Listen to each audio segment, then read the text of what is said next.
Um, Ramdam ko yung pag-iyak, ramdam ko yung pighati, ramdam ko yung hinagpis ng depensa dito po sa pagrereklamo nila. Doon po sa mga binanggit po. Ba't kayo tatawa? Doon po sa mga binanggit po ng depensa. Nito pong nagdaan. Pero dalawa lang po yung tanong. Ito po ba ay may pinangalanan? Pangalawa, is it based on the merits? I don't think so. Kasi po yung sub judice rule ang pinag-usapan po dito, talking about the merits of the case. But what was Attorney Ligutan actually talking about? Hindi ba? He was basically stating a principle of law on misleading questions. Hindi ba? So, kung naiyak ho yung depensa, kawawa naman sila. Hindi ba? But it is not within the sub judice rule. So, I think it is out of place. Dapat itabi nung pong presiding officer ito pong pag-iyak ng depensa dito po sa bagay po na ito. But again, we will respect the determination and decision of the Senate Impeachment Court on yung pong mga allowable utterances and statements of the parties. But it is very important to set clear. Mahalaga po sa publiko na maunawaan po yung aktual na detalye nung pong araw-araw, oras-oras, linggo-linggo po na itinatakbo po ng paglilitis pong ito.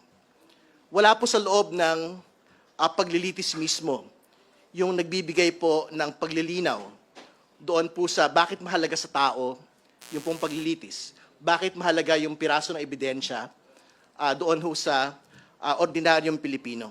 Yung nagbibigay po ng konteksto nito ay yung po man nagsasalita whether prosecutor defense sa labas po ng paglilitis. So, very important po na ma-strike po yung balance dito po sa bagay po na ito.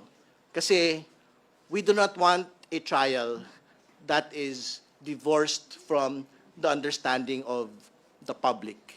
Very important po na masapul po ng mga kababayan po natin bakit mahalaga yung po usapin ng pananagutan, bakit mahalaga na pag-usapan yung bawat piraso ng ebidensya.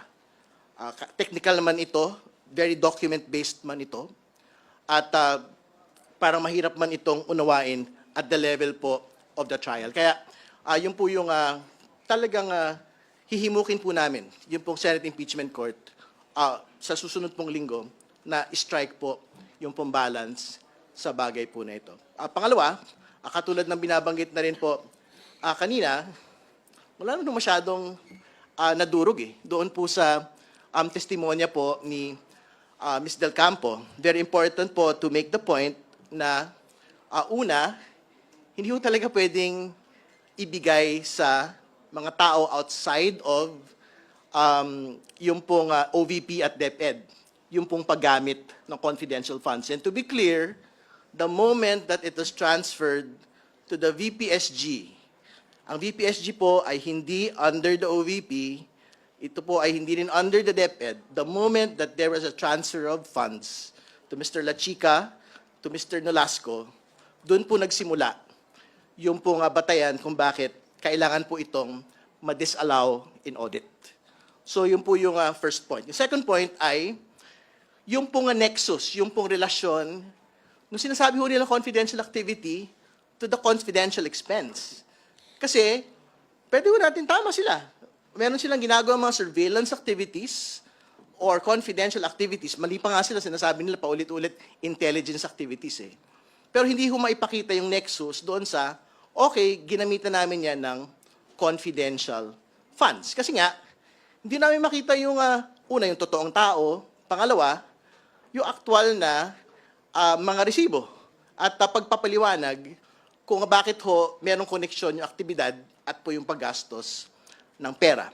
Importante hong makita po yun. And more importantly, and ito ho yung, I think, one important fact na dapat hong mailahad, yung pong VPSG ay may sarili pong pondo mula sa AFP. So, ibig sabihin, lahat ng mga binabanggit po nila doon, yung pong pagtitiyak ng ruta ng pangalawang Pangulo, yung pakikipag-coordinate sa mga komunidad at mga opisina, actual na trabaho po yun ng VPSG as part of the security complement of the Vice President. So, the question therefore is, bakit mo sasalangan ng confidential funds yun?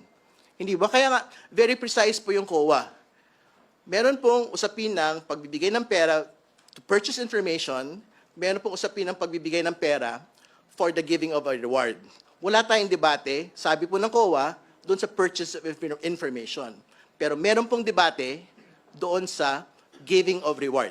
Kasi kailangan pong maipakita doon yung aktual na detalye nung pong resulta kung bakit tayo nagbibigay ng reward sa isang particular po na tao. So, I think yun po yung, it basically sums up what we had seen today, na the credibility of Ms. Del Campo has not been shaken. It continues. And as we go along with the next set of witnesses, doon ho natin makikita in more particular detail na hindi lang po ito yung mga disallowed in audit. Pag pinag-usapan na ho natin yung NBI report on the similarity of signatures at yung sinasabi nila na ilang tao, ilang grupo lang po, yung pong puno yun doon sa mga acknowledgement receipts, that is when we will see that it is not just those that were disallowed in audit, but the entirety of the pie of confidential funds for OVP and the DepEd. Okay, we're opening